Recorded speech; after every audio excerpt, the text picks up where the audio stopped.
Because the fear is, look, I'm going to join, I'm going to do all this training and then never land an offer. But he was just talking himself through it, and he had fear. I could tell he had fear. 2K in the first 2 weeks. Next month you did 6,500. Okay. And then boom, give us the last two. We got to hear the big number here. And this then, is the thumbnail. And then in March, in March, so it would have been my third month, I did. Hello. Alrighty. All right, let's do it.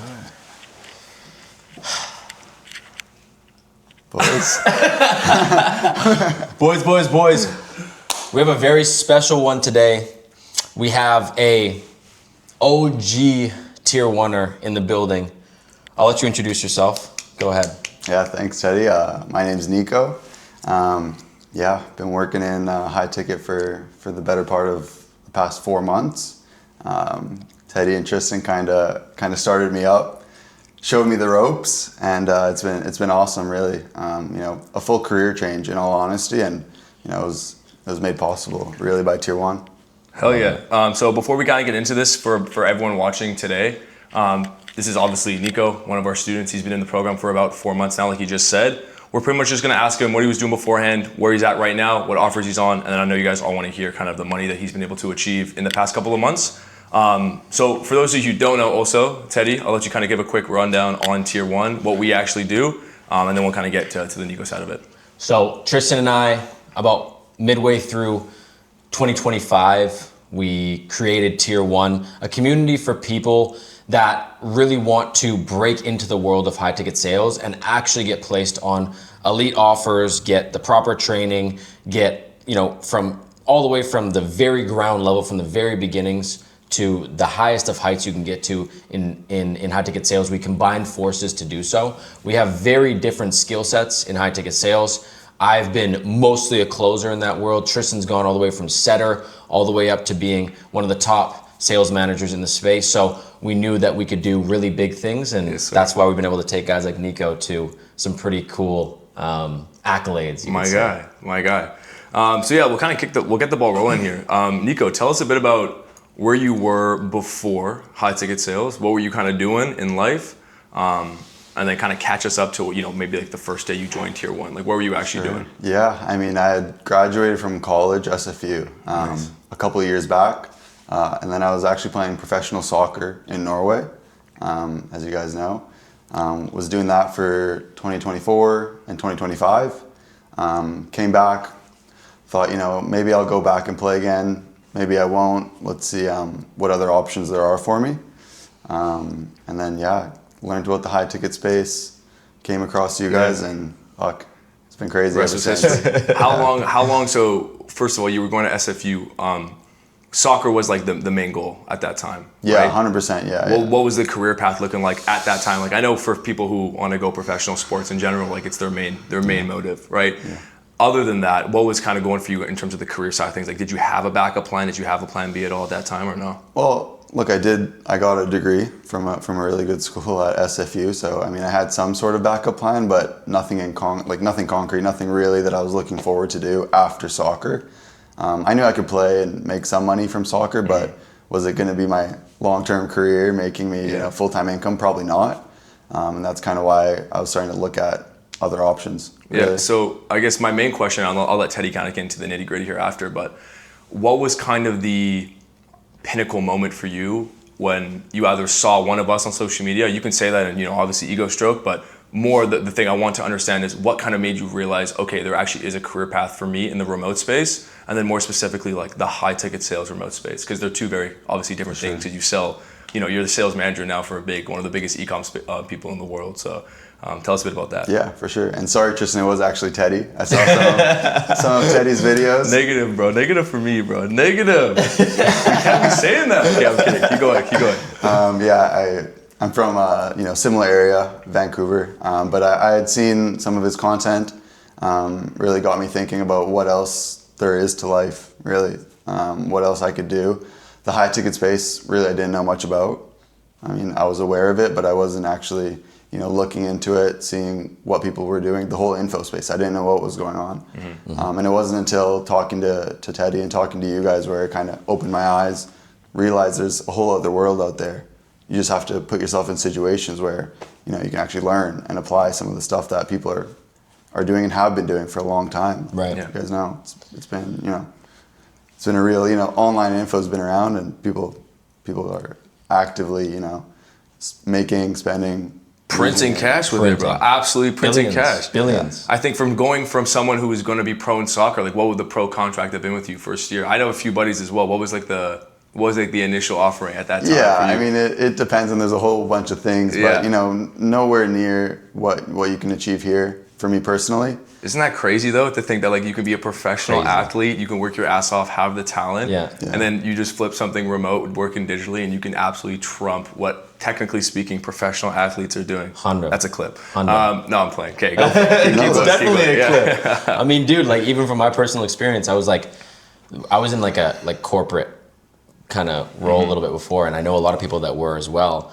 I was making brutal, like garbage money, and you could say it was pretty much a garbage corporate role, but like long term, it would have taken me 20 years to be able to even get to the level that I did in my very first 8 months in high ticket sales. Crazy, man. It's just crazy to me. It's crazy. But Nico, I just want to know from your perspective, what was the contrast between our first call that we hopped on to actually being like in the community and like in the space and like starting to get on roles and learning from Tristan, learning from myself? Like, what do you feel like that contrast was in terms of like where your mind was at on our first call and where your mind's at now? I mean, on our first call, I didn't know what was going on.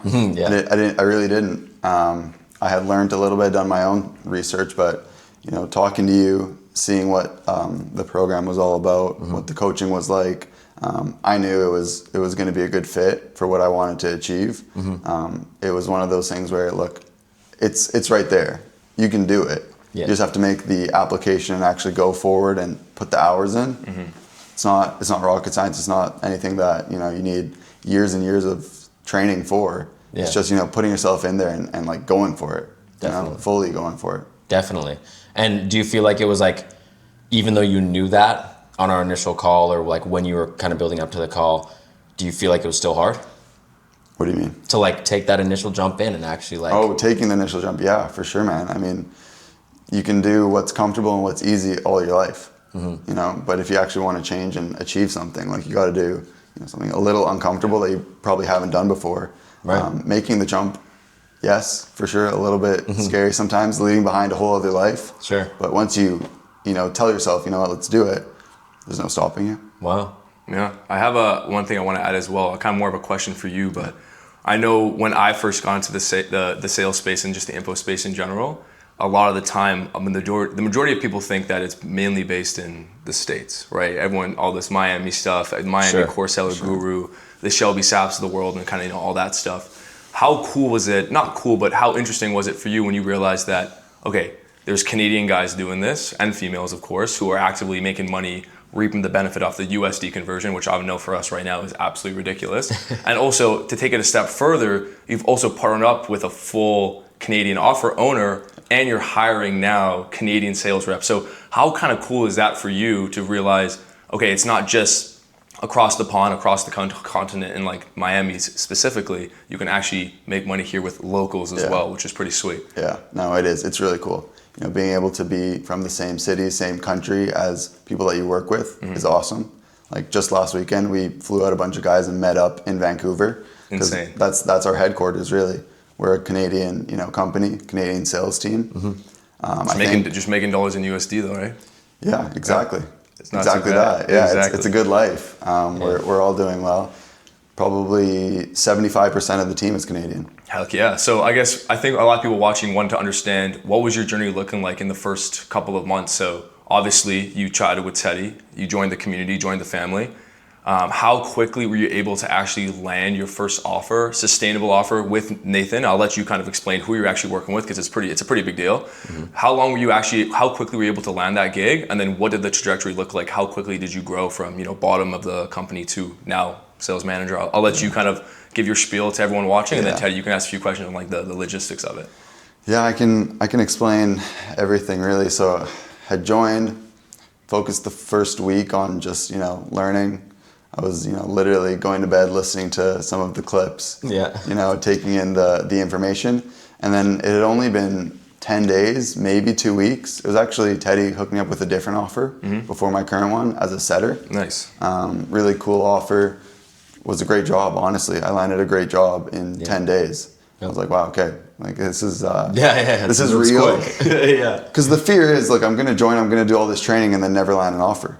Yeah. Well, It's a fear for everyone. I think. Nothing's really guaranteed. It's not too, right? Like, guaranteed. at the end of the day. Yeah. I knew that I could do it. I knew that I wanted to do it, so I went out and did it. Like maybe it won't be that quickly, but if you continue putting in the work, there's no reason for you not to land a good role. Totally. I landed a great setter role, and then because of that setter role, it gave me an opportunity to move into my current role, where I was hired as a full cycle sales rep, so closing my own sets. Did that for about 2 weeks. Then got promoted to sales manager, and it's been a great, it's been like a month and a little bit now, and it's amazing. So you've jumped from setter to sales manager in a month. Yeah, exactly. Guys, what are we Ridiculous. talking about? What are we talking about? Actually ridiculous. Run us through like what was it like being on that full cycle offer, and like what did it take for you to show and prove to the team, and if you want to like unpack who you're working for, one of the biggest faces of e-commerce, what did it take for you to do that, and how did you like stand out a little bit from the rest of the folks? Yeah, that's a good question, and honestly, it all starts from the very beginning, which was Tristan saying, "Hey, my buddy Nathan, who I had kind of heard of, Nathan Nazareth, is starting a new offer." I remember I was in the car, like, "Oh, that's really cool. Let me say, yeah, like I'd love an interview." Initially, I don't even think I was selected for an interview because I had so little experience. Right. But got a text, answered it within 10 seconds. Yes, I'm ready. You want to hop on right now? Yes, like speed to lead guys. in all 100%. aspects of life. In everything, bro. In everything. In absolutely everything. Got on an interview. Got a little lucky. Ended up landing one of the two full cycle roles. I'm gonna politely interrupt you for everybody. Sure. This is one thing that I really want to be preaching is I think everyone is so caught up with you need the experience in the space to see success. And I think what you said right there, I'm gonna have to disagree with you very politely because I don't think it's quite luck. I think it's just competence. And I want to really ask you, the main question for me to you is, do you feel like because you felt you had no experience, you still landed the offer, you still got the opportunity? Do you really believe that you need all the experience prior to an opportunity like this to do well? Do you really felt like you needed sales experience to get this gig and to become sales manager prior to? I didn't need the sales experience. Exactly. No, but I needed everything that came along with it that built up my, conviction to actually go out there and crush an interview. Exactly. Needed the, confidence in myself that, yes, I should be hired for this job. Exactly. And you get that through training, through coaching, through all that type of stuff. Yeah, and it's more just, I think at the end of the day, it's the opportunity, right? There was probably 100 different people in Vancouver that could have been fit for the role, but the fact that you had the access to that opportunity with the quickness and your competence, and it allowed you to just succeed and treadmill everyone else. Yeah. What's the word? Not treadmill. Bulldoze. Steamroll. Yeah. Steamroll. Yeah. Steamroll, bulldoze. Yeah. Absolutely the competition because you knew that you got it and then you wanted to pursue it, right? Yeah. I find it interesting. And then adding on to that, coming from a good background with good education, through Tier 1, it gave me everything I needed to then go on and actually execute. Because it's big time. It's one thing landing a cool role, it's another thing crushing it and getting promoted, right? And I think if I had just gotten in through some other source without the proper training, I wouldn't even have the tools to have done well. I probably would have got fired. Right? Okay. Like you need the background of actual training in order for you to 100%. really That's a crush. really good point because a lot of people they'll come to me and be like, do I need to get training? Do I need to get mentorship to do well in high ticket sales? Absolutely not. Agreed. Absolutely do not. You absolutely don't need a mentor, and a lot of mentors would tell you, yes, you do. BS, you don't. But as Nico just literally explained, if he wouldn't have got training, he wouldn't have hit the goals as fast as he did. He wouldn't have been able to get to the results as fast. That's the same reason I got training, same reason Tristan got training, because we knew, like, dude, if I get to a 10K month 2 months faster, I save 20K. Exactly. I make an extra 20K. Exactly. So why wouldn't I do it, right? It's all about speed, and it's all about knowing that you're doing things the right way and always having a good reputation in the game. 100%, man. 100%. Yeah. Anything else from you, Nico, that you wanted to add? I mean, what kind of touching on what you just said, by not actually getting the skill set and actually learning, it's not like you're losing money right now, but you just wasted your time that you could have been doing that. Big time. That's kind of how I've been thinking at it. Like, man, if I had started a little earlier, I would have had, you know, a Like totally the different. opportunity cost is what you're saying, right? The Exactly, the opportunity opportunity cost. of not speeding up the process, right? Yeah. Yeah, I think one last thing that I want to ask for you, maybe this is me being a bit selfish, but for everyone watching, is talk a bit about the income, bro. We got to talk about the I was just about to say, I didn't want to bring it up. No, then I'll dash it to you, bro. That was you, bro. No, I'll give you the D-Wade that hoop, was bro. me. I'll give you the D-Wade if this is the time for LeBron to come in, bro. So yeah, ask away, bro. Yeah, so like, Diego, in terms of your time through, you said around 4 months you've been in it. Take us through every single month, one by one, of like your income. If you're comfortable with it, if you're not, totally chill. Yeah. But every single month, one by one, and yeah, where you want to be. Yeah. For the next couple months. Yeah, and I don't mind answering Yeah, okay, these let's do questions. it. It's cool. First month was, you know, 2 weeks of training, 2 weeks of setting. Didn't really, you know, maybe 2K, but that was still, you know, seeing that. It's 2 bands, whatever. 2 bands? Yeah, it's like Cool. that's like the worst part of it. First 2 weeks. Yeah, that was the slow part. It's ridiculous, honestly. But yeah, when I did get that first payment, that also unlocks a little bit of I was gonna extra. say that's a big one too. Is like describe that feeling. Quick pause, and then we'll get Yeah, back to what Teddy was yeah. saying. But describe that because I remember my feeling was when I got that first like cha-ching to my account, my TD account for the internet money. It hit so different. Like to this day, that first payment when I woke up gave me more satisfaction almost than the money I'm making like today. Yeah. How did that feel? That first 2K deposit in your account, like from like internet money, just from like working from home, fully remote. Yeah. Someone would have to go like 9 to 5, 40 hours a week to make that. How I describe that feeling? It's different, man. It's different. Like I've made money before, but doing it remotely from anywhere in the world, it's because you're unlocking something new. Now you're not restricted to a cubicle. Now you can do whatever you want to do. And the growth potential too, right? And then the growth's the whole other side of it. Right. Like, you know, you're not growing nearly how quickly any of us have grown corporate. And you Just be see the honest. vision. That's the biggest part is you see it now. Like it really like, you can actually see it laid out and see like, damn, like holy shit. I can make $500 or $750 in 45 minutes Yeah. or in 30 minutes. Like it just changes your perspective on shit, right? Yeah, 100%. 100%. And then I guess just cycling back there, the second month is when I was fully setting, my first full month of work. I remember it was $6,500. Slight. Like, still That's setting. more than me and Tristan in our second month. Agreed. You trump both of us. How Trump does that make you both of feel? us. You're technically on track to make more than all of us collectively. Yeah. Okay, so good. I need to speed this up. Right? I need to speed this up. Yeah, So no, we good. 2K in the first 2 weeks. Next month you did 6,500. Okay. And then boom, Month give us after the that. last two. We got to hear the big number here. And This is then, the thumbnail. And then in March, in March, so it would have been my third month, I did $18,000. In fucking Damn. insane, bro. I gotta come up give you some, bro. That's ridiculous, bro. That is crazy. 18 bags in the month of March. Yeah. No, he's literally on pace. That's insane. He's cracking both of us. yeah. Okay. Pause, bro. I meant passing both of us. Anyway, I actually did not mean to say that. Anyway, so you did two. Okay, so this is it. So 2K first 2 weeks, 6,500 second month in, $18,000 in the month of March of 2026. Right now, guys, it is April 17th. How much are you projected to make by the end of this month? 25,000. Bruh, ridiculous. 25K. What are we doing? Should we drop the mic or should we turn it Just off? wrap it up. Turn off that should camera. we turn it up? Should I turn your Should we mic just, on? let's get the fuck out of here, bro. Bro, congratulations, That's first of fucking all. crazy, First of bro. all, congratulations, man. That's ridiculous to have done that in such a short period of time. One thing I will say is when I cracked into this space, I was doing around 5K, but it took me a while to get ramped up to those types of numbers. I know Teddy was able to achieve that a lot quicker, but to do it in that time frame is, I think, living testament to why you need to fast track the process. Because would you have said that you would have been able to get to those numbers without joining Tier 1? Silly question. Silly There's question. actually no chance in any universe that it happens. Like, it's all like from start to finish. Insane. Yeah. Insane. You have anything you want to add? I'm just, bro, from our first call when I had that chat with you face to face and you were like, I could tell at the end of the call, like you were so ready, and I could tell there was, what I loved about the call with you is that I could tell there was fear in your mind. You were literally like, damn, like I was spending this 3K, but you were literally you were talking to yourself. I did not have to close this guy at all. I was literally, we went through the process. He was like, yeah, ready to go, 3K, blah, blah, blah. I knew he was going to be a killer, but he was just talking himself through it, and he had fear. I could tell he had fear. and he got past it because he just wasn't allowing that to control what his outcome was going to be. And it's so normal, even though he knew he was going to be a killer. Yep. I knew I was going to be a killer. Yeah. You knew you were going to be a killer.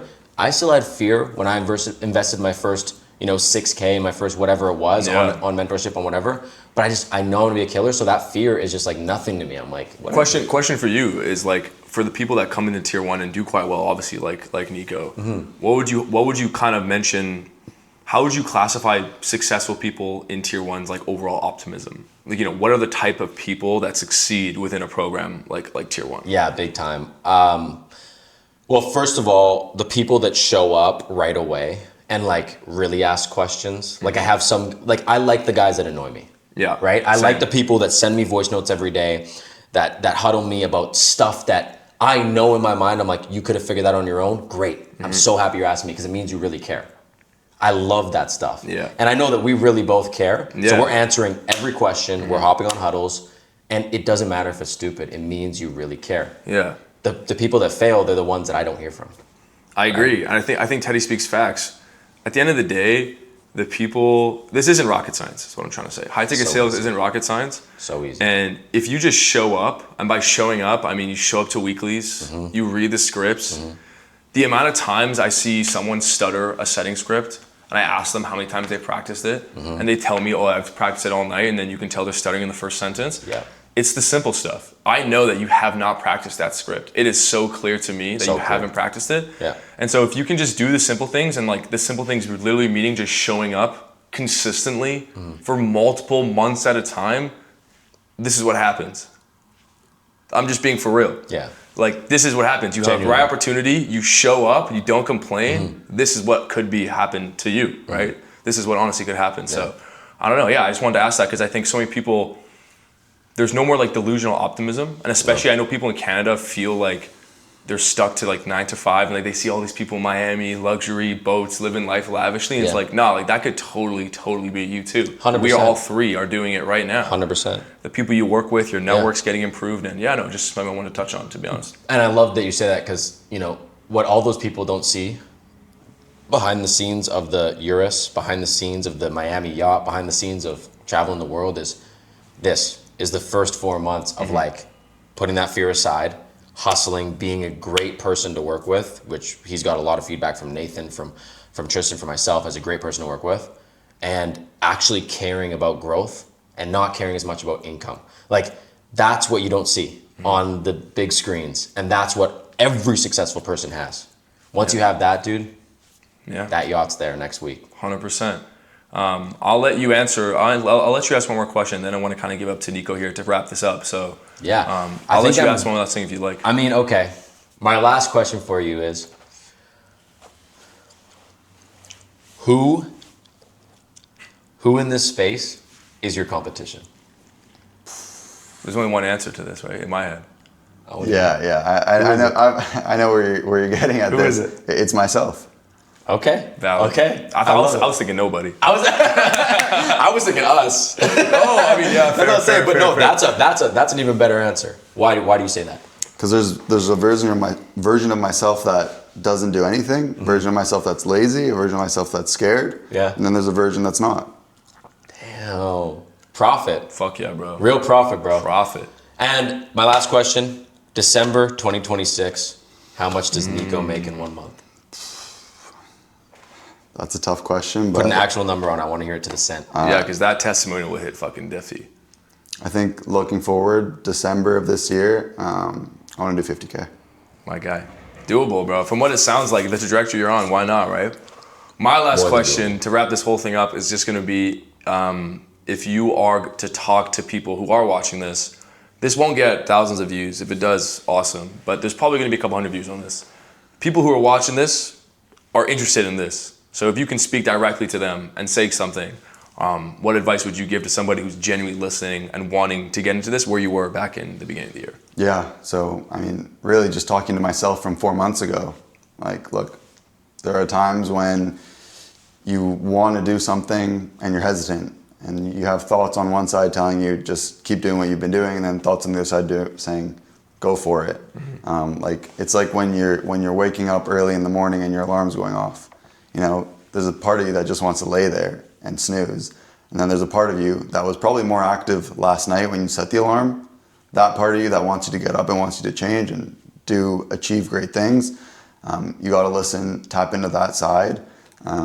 Really put your eggs in all in one basket and go for it sometimes. No plan B, right? Just go for it. My G. Well, I appreciate you hopping on, bro. Much love. Thank you so much. I appreciate it, guys. I appreciate it. Much love. My G.